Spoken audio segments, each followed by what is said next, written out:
How's it going, viewers? Super Sam, 6i7 here. I am here at the movie theater, and I'm pretty sure you guys can all guess what it is. I'm here to see a huge movie with a really big actor playing a small role for a huge Marvel character. I'm sorry I'm coming up a little bit short on my ant puns, but you know what? We're seeing Ant-Man, so I gotta try.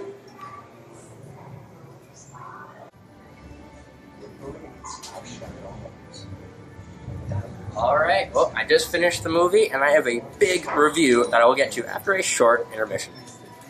Well, that was a big movie that I'm going to be covering.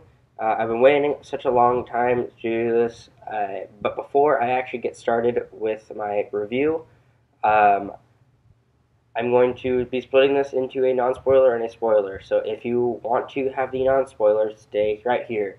If you want to see the spoilers, maybe if you saw the movie already, you want to see how I thought of it, click right somewhere here. It should be right here. And that will bring you right there. But yeah, so if you are still here, that means that you want to see the non-spoiler review. So don't worry, I won't be covering any of the big secrets of the movie.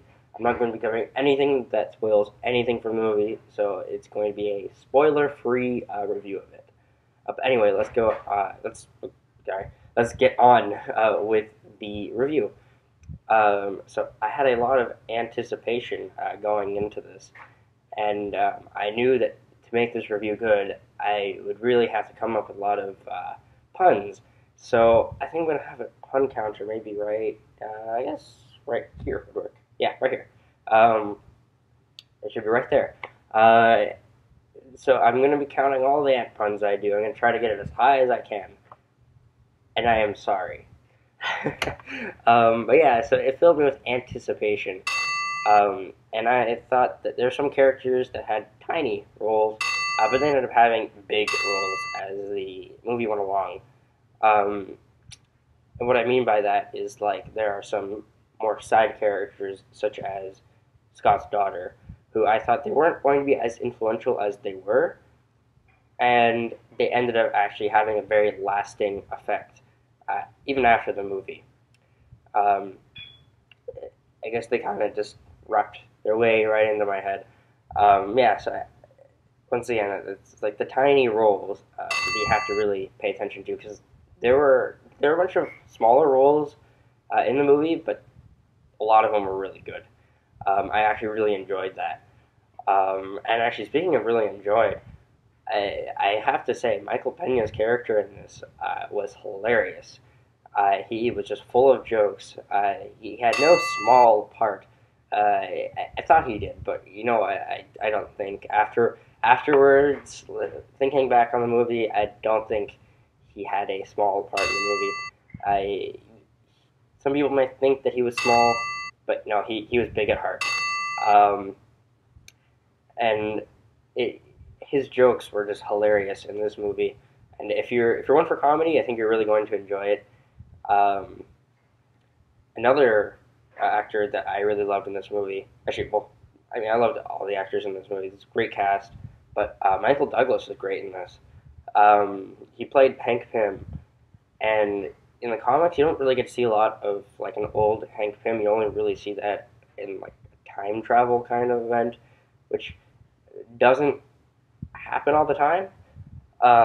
And so I thought it was a little risky doing this for the movie, but actually I really like Michael Douglas as Hank Pym. He really brought it to the character. He took a big role on, and I think he did a really good job with that. But yeah, another one was Paul Rudd. And you know, some people say, well, Ant-Man is such a small character, you're going to have to make him big. How are you going to do that? And he did that through his comedy. And you know, Scott Lang, he was great in this. He was hilarious.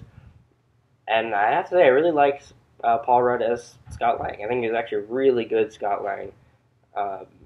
Very, very accurate, actually. Actually, that's the same with Hank Pym, actually. Well, a little bit less, but Hank Pym, I'd like to think of it as Um, if you took the normal Hank Pym from the comic books, took out the fact that he made Ultron, took out the fact that he eventually goes crazy, and yeah, actually, I think that'd be pretty accurate. Um, and like just have him grow old and everything, and yeah, actually, I thought that would be an accurate Hank Pym. So I really enjoyed that. I thought that was great. Um, Another one who was great was Corey Stoll as Yellow Jacket, and Darren Cross. He was great in his role. I'd say he played a pretty good villain, and I do like how they put the crazy in Yellow Jacket for him, because he was good.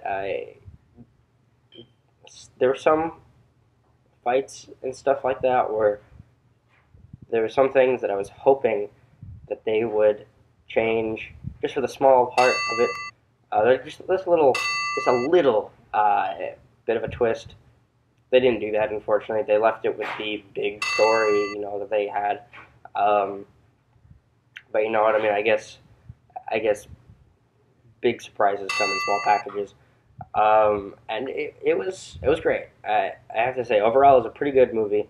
I There was a very big underlying theme that I didn't even realize. I thought it was. I didn't think it was going to have a big presence, but it did. It was huge. It was the whole thing with daddy-daughter relationships. Um, so if you are a father who has a daughter, you should really go see it, probably with your daughter. It was. If you are, if you are that, I think you're going to get something else out of it as well, because there's a part of the story with Scott and his daughter Cassie, and then there's basically another part of the story with Hank and his daughter Hope. And with Scott and his daughter, it's really about Scott being the person that he has to be to support his daughter, and then for Hank, it's about being there for Hope, even though Hope is already an adult. Um, and I thought that they tackled that pretty well. It's something you don't usually see in a lot of comic book movies, so I kind of like that. It's something that's kind of a small message used even in comic books, um, and I think that they did that very well, especially because I mean the Scott Lang stories are really all about that. So I really liked how they actually stepped up to the plate and did that. Yeah, so I have to say, I think on that front they did really well. Um, if you have not seen Avengers: Age of Ultron yet, you probably shouldn't see this movie, because it picks up right where that left off. Um, and yeah, and if you haven't seen it, you should click somewhere on the screen here for my Age of Ultron non-spoiler review. Um, but yeah, if you haven't seen it, I don't think you should see this one yet. You should see that one first, because they reference, I think actually about half the movie. Yeah, it's a huge part of the movie. It's no tiny thing. That the events that happened in it really affected the entire world, and they kind of cover that a bit. And I actually liked how they did that. I liked how they referenced a lot of Avengers things. They even went past the Avengers. I was hoping for a Doctor Strange reference. Unfortunately, there was nothing. I thought, hey, there might be a Black Panther reference, like maybe Hank Pym is studying vibranium. Unfortunately, there wasn't any of that. There was a reference to a certain wall crawler, though, that was very slight, but I caught it and I almost spat out my drink when I heard that. Yeah, so keep your ears peeled throughout the entire movie for those little references, because they're pretty cool. They did a really good job with them, and they are a part of the story. Yeah, so you should pay attention for that. What else do I have to say that's not spoilery? There are two credit scenes. There's a mid-credit scene, so partway through, which looks like it's going to have to do with the sequel for Ant-Man, and then there is a end credit scene that has to do with the next Marvel movie. And the next Marvel movie is Captain America 3 Civil War, and I really did like the tie-in because it actually supported some of the comedy earlier in the movie. So not only was it like a pretty revealing scene, but like after watching it, I was like, oh, okay, that makes that scene even funnier. So yeah, you should really stick around. It's worth seeing. You get a lot more information out of it, and it makes the entire movie a whole lot funnier. So yeah, so I definitely recommend seeing it. If you have the time, you should really go out there and see it. I guess, and with all the references in there, you really should be aware of everything that's happening in the Marvel Universe right now. With Agents of S.H.I.E.L.D. and with Avengers 2 and everything. But I guess the reason that they did that was because they wanted to make that more like the comic books, which they did. It felt like a comic book. But also, I guess, to prove that the Marvel Cinematic Universe is a small world. I'm sorry if you are getting kicked off by my ant puns.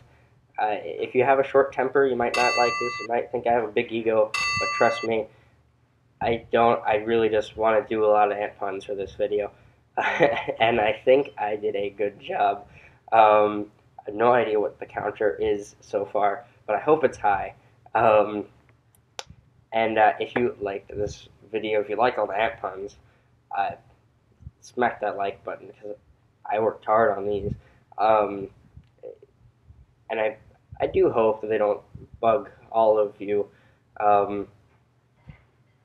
They bugged a little bit of my, they bugged my family a little bit while I was practicing. But this was a big movie. It was no small task to do all of this.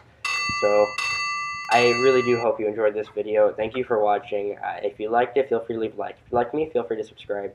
That's about it for this video. Thank you for watching, and I will see you guys next time.